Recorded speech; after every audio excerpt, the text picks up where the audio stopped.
Here's an exhaust fan. This used to be this was in the kitchen. It's still in the kitchen, by the way, but it doesn't work. It's an old one. They don't use that anymore. I don't even think it's hooked up to electrical anymore. We'll soon find out.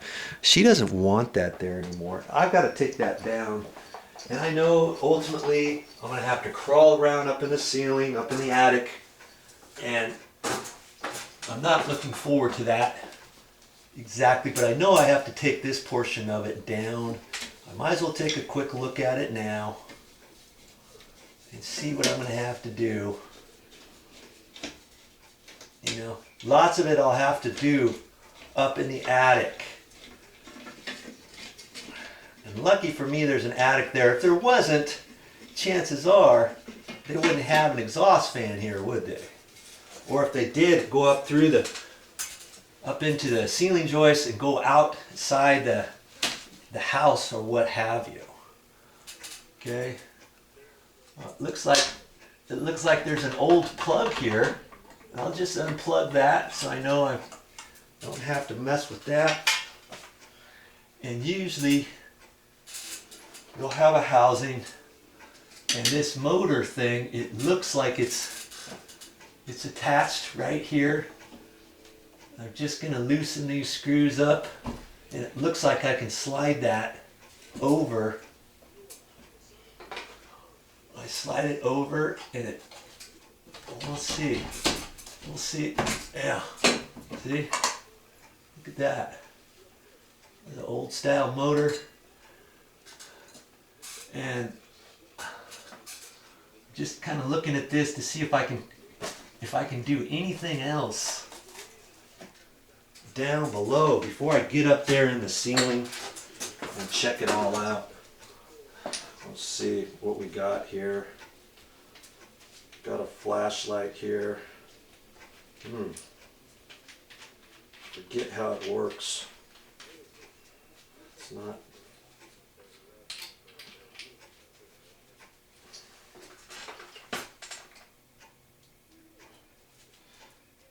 Well, a little flashlight that's not working, but I got a bigger one here. And this one you gotta shake it. I've got goggles on, fortunately. Ooh, there's a couple wasp nests way up high. Oh man, what is that? There's 2 wasp nests up there. And luckily for me, I don't think anybody's home in the wasp nest. I think it's an old one. I have not gone up here yet, no joke. This is the first thing I'm seeing.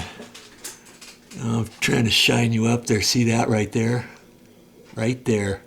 That's 2 wasp nests on top of each other, and then there's one way up high too. 2 or 3 of them, as a matter of fact. And I probably should be careful with that. Huh. Wow. The things you got to think about when removing old fixtures. Wow. Well, I guess I was more on a fact-finding mission there. I think I'm just going to put this back up so I can put the trim back on until I get ready to remove this. Since it's in their kitchen and all, you might want to be mindful of that when you're getting ready to demo something, especially if you're not going to take it out right then and there. You know what I mean?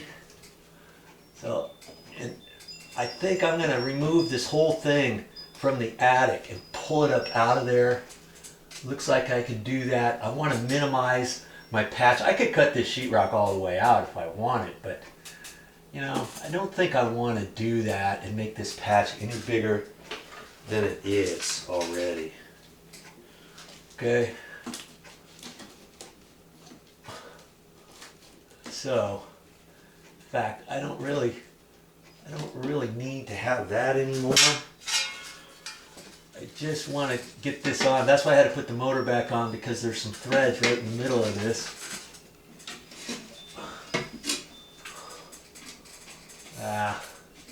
I guess I'll put that other thing on too. just so it doesn't look as unsightly, you know, from before. Let's see if I can fish it up in there.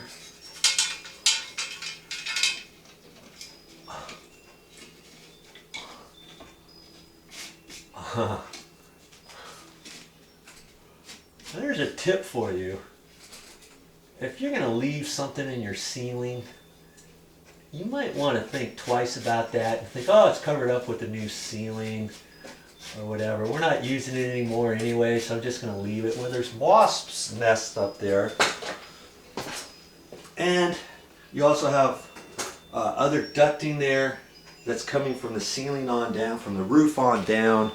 You might as well demo that and get rid of it. I'd rather do that than have things live up in there.